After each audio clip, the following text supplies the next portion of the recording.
This is Semper Fi, the game number 10 in the Tactical Combat series.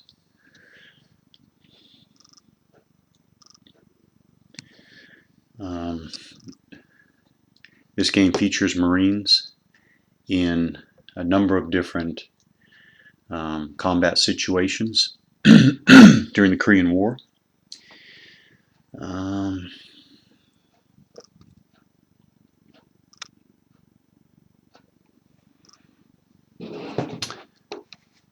What I'm doing here, I've used a scenario. The scenario is morning assault, scenario 5.1 from the No Name Ridge.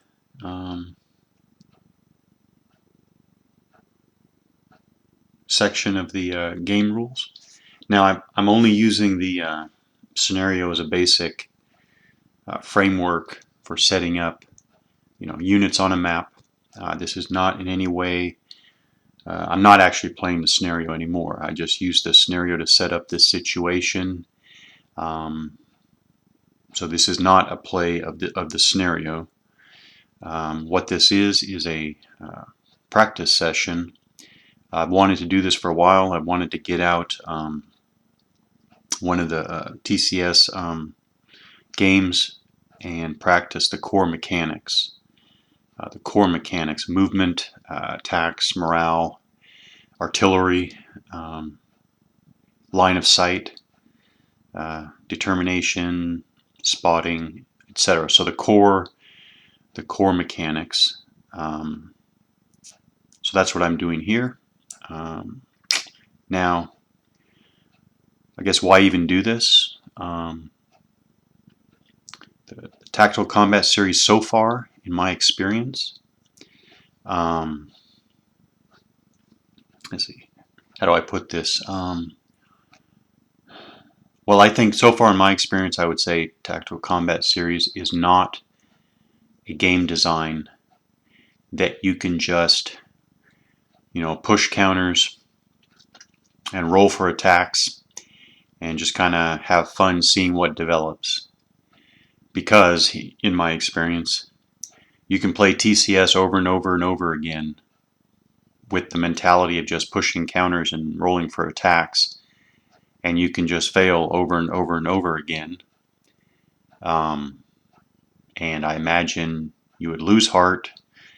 It's not going to be a lot of fun, and I'm sure you're going to, give up TCS and never come back to it. On the other hand, if you look at the design as something that deserves, I guess, deeper study, more focused decision making, and that both adds to the gaming experience, definitely turns it from no fun into a lot of intensive fun. But it also means that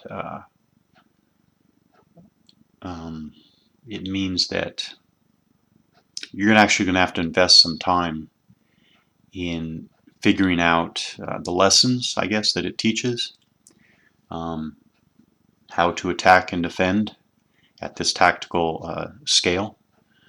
I'm sure the same thing is true. Well, actually, I know the same thing is true with ASL. I assume the same thing is true with OCS, and lots of other deeper, more developed game designs. So with that little bit of background, that's why I want to invest the time to practice the core game mechanics in TCS, because you certainly want to get a grasp of these core mechanics so that you're not spending your time learning and relearning these basic core mechanics, because you definitely need to, and you want to move on to the planning and the tactics. and not just the game rules. So with that in mind, of course, I'm not going to be playing the command and control rules here at all. You would do op sheets if you were playing this scenario. I'm just going with the basic concept here that the Marines here are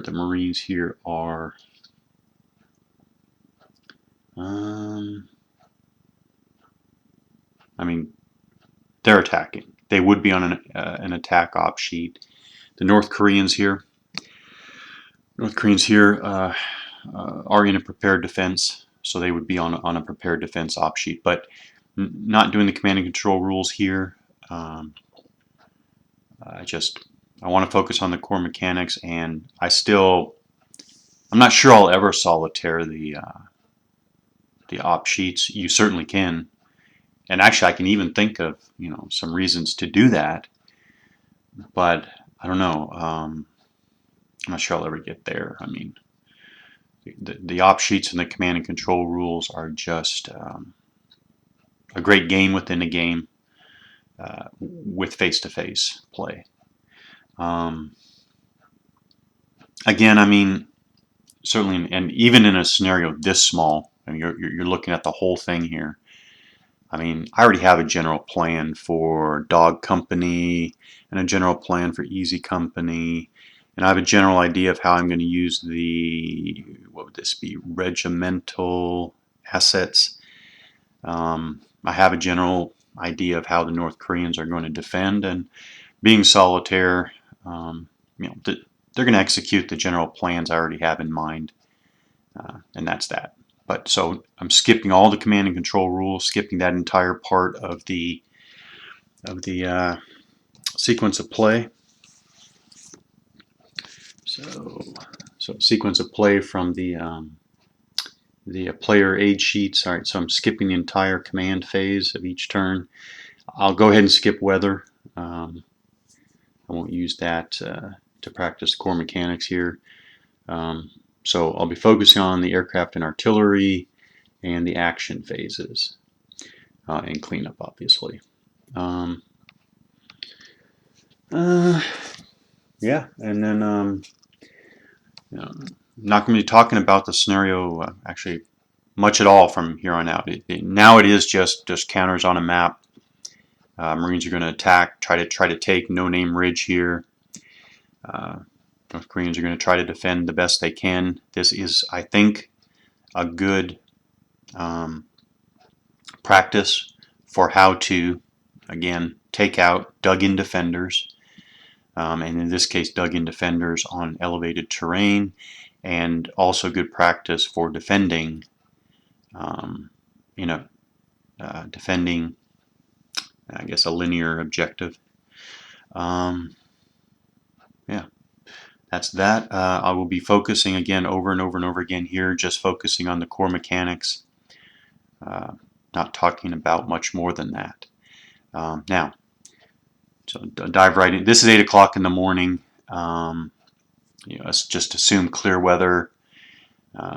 All of these North Koreans here, by the way, they are rotated 90 degrees to the north of the map to indicate that they are hidden. This is and I definitely wanted to use this game rules special rule. Is it special? Yeah, hidden units. Definitely wanted to use the hidden units rule from the series rule book. So basically, all those North Koreans are start off. They will start this fight hidden. So they basically will lose that hidden status, as you can imagine, if they fire any sort while in the loss of visibility of enemy unit. If the unit enters or is located in terrain that is open or billiard, yeah, we definitely have open terrain here. We have open terrain. The North Koreans are already in open terrain, somewhat. And the unit becomes adjacent to an enemy unit. So again, as you can imagine, so that means that while under normal rules, some of these, well, actually probably not in dug-in status, but the Marines are going to have to come right up on the North Koreans, or are going to have to spot the North Koreans firing, basically, to reveal their hidden positions. Okay, so that's that. This is an 8.5 by 11 size map, by the way. Semper Fi seems, yeah, it's the only game in the TCS series I'm aware of that has these basically unique size maps. I think there are two of these 8.5 by 11 map sheets, and then two that are a little bit larger, but not that much larger. There are no full-size maps in Semper Fi. So what you're seeing here, this is not folded or anything. This is actually the entire No Name Ridge map, and it's only 8.5 by 11. So the terrain looks complicated, but it's actually not as complicated as it looks. It's probably the different elevation color. The elevation color scheme that probably makes it look more complicated than it is. Just real quickly, obviously you have these very steep hills, a ring of hills here. So and they are named on the map. Hill 10, 102, 109, 109, 117, and so forth, 117, 153. So this line of hilltops here, together No Name Ridge, but they're still open terrain as far as I can tell. So okay, so that's that. And then when you go down, this terrain down here and over here is rice paddy marsh. So rice paddy marsh here, roads and the buildings. That's it's really not that much more. So you got buildings there. You have the village of Tugok. The North Koreans are in there.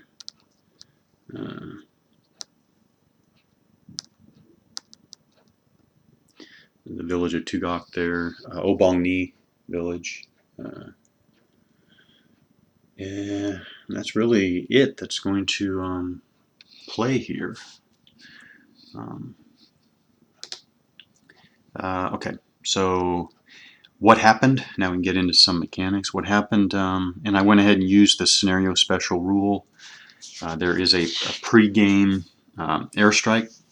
So before the battle, 18 F4U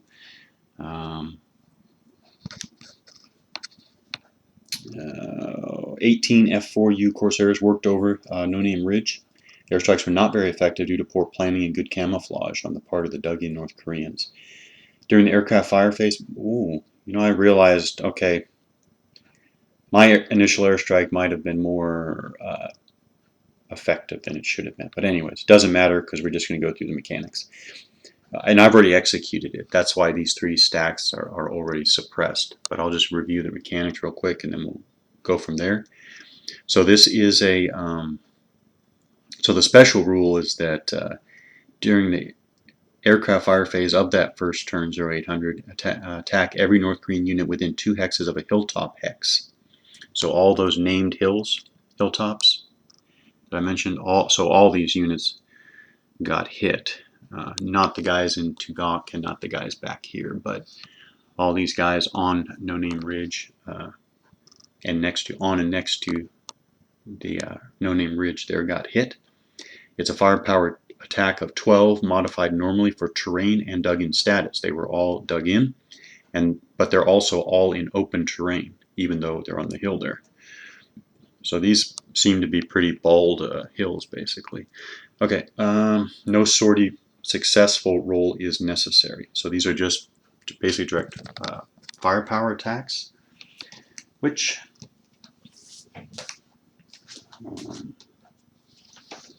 it gives us a good opportunity to go through some basics here.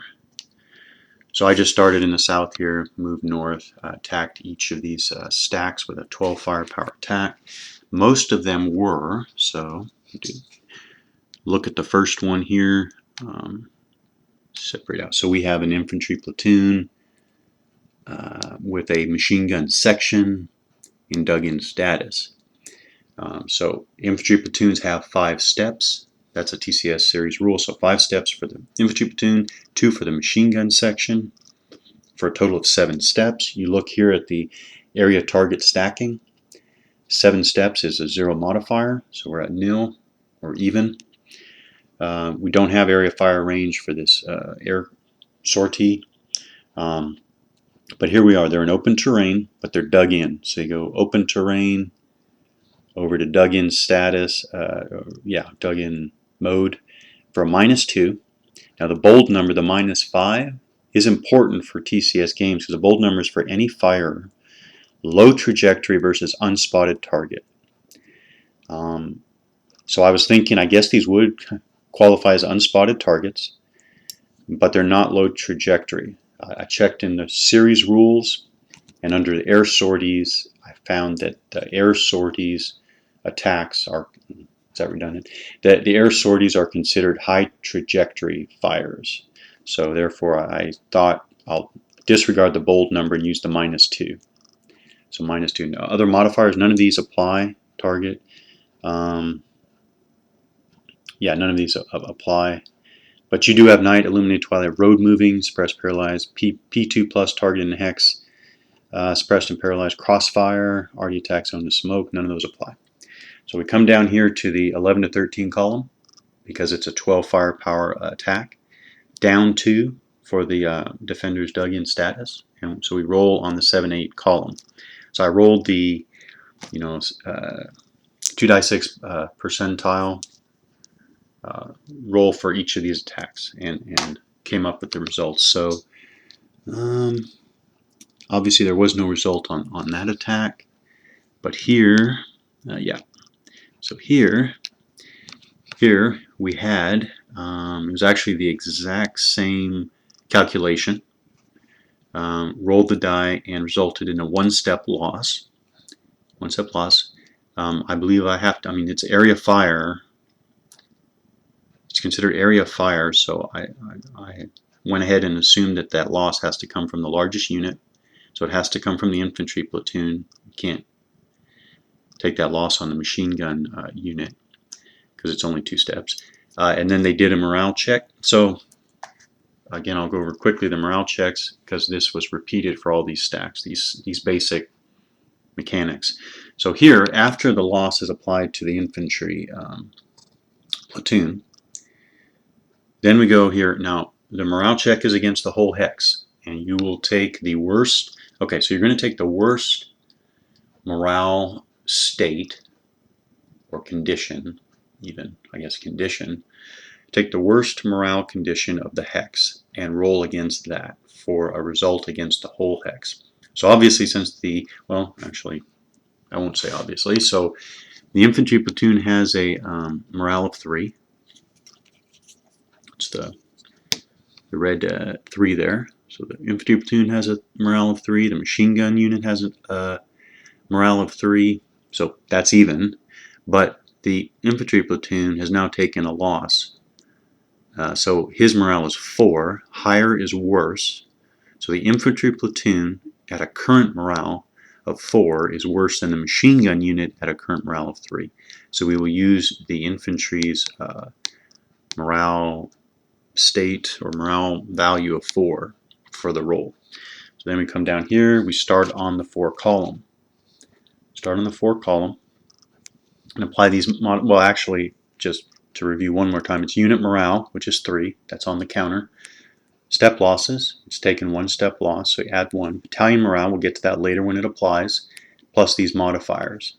Go over here to modifier zones, we'll go through these once in detail and then we'll do them quicker in the future.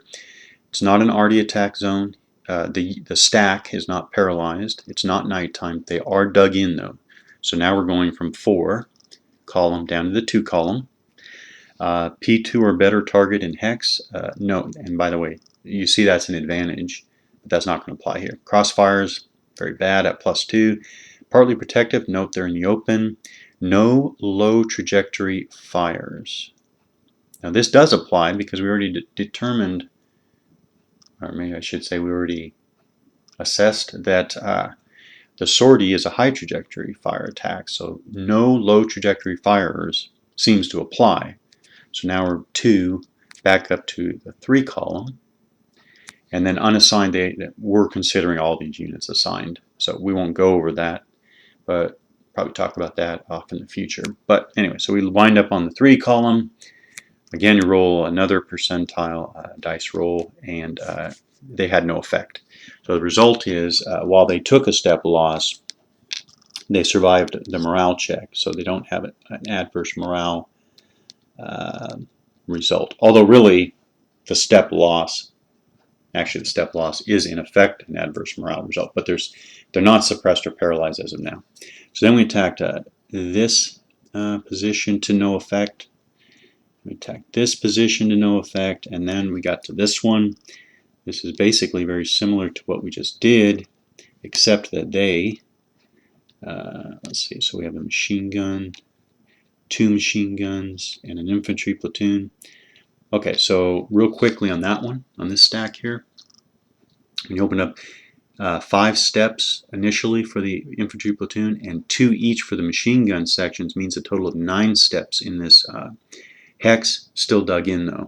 The difference here is that now when you go to the area target stacking table, now we bumped up to the 8-9 row, which has a +1 modifier. So that means that when you went to the fire table, we rolled on 1 column higher, i.e. 1 column worse than before, just because of the density of the hex there. So they resulted in, or the result was a 1-step loss taken from the largest unit, the infantry platoon. Then they rolled for morale. Now, even though it's a denser unit, the morale table calculation was the same as the previous ones. The difference is the result was suppressed. So when you roll on the morale table here, you look to the far right for the result, and the result for this stack was suppressed. So again, 1-step loss.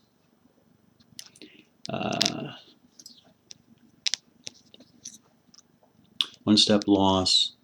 They are still dug in, but now they're suppressed. Now this stack back here started on top of hill 109. So what happened here, now we have another, I guess, another result that can happen. Here, same calculation, still 7 steps, still they were dug in. They lost their dug in. They were dug in on top of hill 109. Went through the attack, they took a step loss, similar to the couple before. They rolled on the morale table, and what they got, or that result, was an SYR. Save yourself retreat. Save yourself retreat is, as far as I can tell, it's a fairly important little rule mechanic in TCS. I won't go in details now because this one was done. I'm sure I'll go into more detailed examples of executing SYR in the future. SYR is important enough that when you're learning the game, well, it's important enough that while I'm learning the game, I usually break out the rule again and go through it step by step. It's important. Well, it's important to execute all the steps. It's important to pay attention to details. As a matter of fact, glad I said this.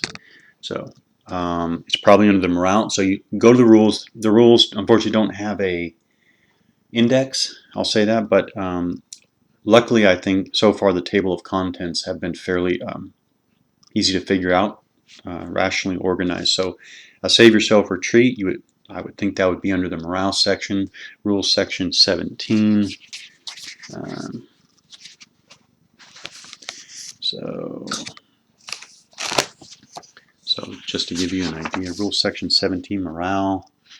It talks about battalion morale. You'll definitely want to learn those mechanics, and we will go over those in the future. Conducting morale checks. This is actually the formula for printed morale, step losses, battalion morale table modifiers, roll percentile dice, so forth. Determining which unit checks morale for the stack. That's the worst morale condition at the time of the check. Those are my words. Is that correct? In the hex. Eliminated units are eligible, in which case their step losses are equal to the full strength stacking value of their counter. Ooh, that's something to remember. Okay. Suppression. So we have the suppression rules, important. All right, save yourself retreats. So this is what I'm talking about. All these rules have to do with the fact that there are, all right, so save yourself retreats are a kind of route, but what makes these more involved than just routing is that there are voluntary SYRs and there are obligatory SYRs. This is an obligatory SYR because it was derived directly from the morale table. So now we could skip all the voluntary SYR stuff first and go to the obligatory SYR. Then you go through these steps. It's very important to execute these steps in order. Pay close attention to the details. Then down here, it has all these details on how to execute the SYR. This is what I want to point out. Units must make all SYRs locally to the rear and towards protective or partly protective terrain. So when I looked at the North Korean situation here, when they were on the top of Hill 109, they have to execute an SYR. I looked behind them. All of this terrain is still, rice paddies are still open terrain. Bottom line is there is no partly protective or protective terrain behind them. So they have to just go the full 3 hexes back. Attack must be in a reasonably straight line. Now here it is. If the retreat carries units into a protective or partly protective hex, even if it is the first hex entered, the owning player may, at his discretion, end the retreat at that point.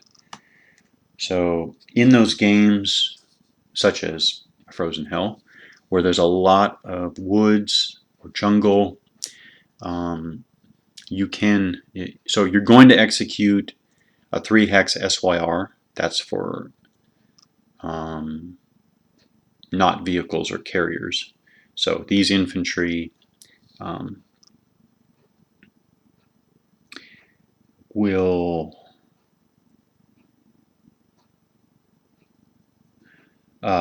execute that 3 hex SYR. Yeah, and so you'll want to choose where you want to stop if you have it. If you can reach protective or partially protective terrain. Doesn't apply here, but something to remember as a TCS rule. Okay, so, and by the way, the reason why I'm talking about the detailed steps is that real quickly, they were in dug-in status, obviously in fire mode. When they get the SYR result, they are flipped. They lose their dug-in stat. Well, actually, I'll go in order. The rules for SYR say they flip to move status. Then when you look under the dug-in rules, anytime a unit enters move mode, they lose their dug-in status. So that dug-in counter is gone, and it's gone for the rest of the scenario, so they're no longer dug in. Because they entered move mode, you conduct the SYR in move mode. This is important because while you're conducting the SYR, you could be fired on. You could also enter in artillery attack zone. So basically, while you're SYRing, you are in move mode, and you can still have to deal with combat results. You know what I'm saying? But so then they would be in move mode according to the train they're in at the point of their SYR, and so forth. And then when they're done, once they've completed the actual SYR, they switch back to fire mode, and they are suppressed. So all of that is important only for when you're executing SYRs. You still have to pay attention to sighting, sighting, weapons ranges, and all that, because I mean, ideally you want to attack those units while they're SYRing. So that was a result of a stack that began dug in, hit, took losses, basically had the worst morale results so far in this little fight. As a result, basically retreated, or conducted a save yourself retreat, and now they are where they are. The next stack is this tall stack here.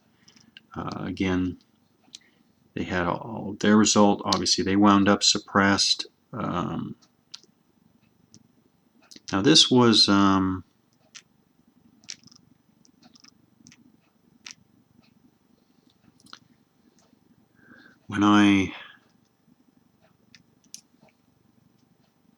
this would be the first right away. Figure out your stacking. So there's infantry platoon here for 5, 3 machine gun sections. They're 2 each for a total of 6. We're up to 11, plus 2 for this AT section. I'm assuming, by the way, that this North Korean AT section is 2 steps. Now the TCS rules make it sound like mortar and machine gun units have 2 steps, and AT guns, AA guns, and infantry guns have 1 step. So when it says AT guns have 1 step, I assumed that this AT unit is not an AT gun, so it's not a 1-step unit. So then when I went to the, I probably got something wrong here, but when I went to the game-specific rules, they do talk about AT assault sections, but they only mention Marines. But they say that these Marines are labeled AT section on the counter, and that they are 2 steps. So I probably did miss something, but temporarily I'm just going to say, or I did say, so they took 1 step loss on the infantry counter. It's the largest. There is no question about the machine gun sections, and then this North Korean AT unit, I mean, it is named AT section, so I just said it was 2 steps for this example. So they wind up suppressed as well. And now I forgot what they were. Yes, they were there. No, they were there. No, they were there. There. Where were they? No, they were here. Yeah, wherever they were. And then these 2 stacks up here survived. Yeah, they survived that initial air sortie. So, so those were all the combat mechanics involved with that.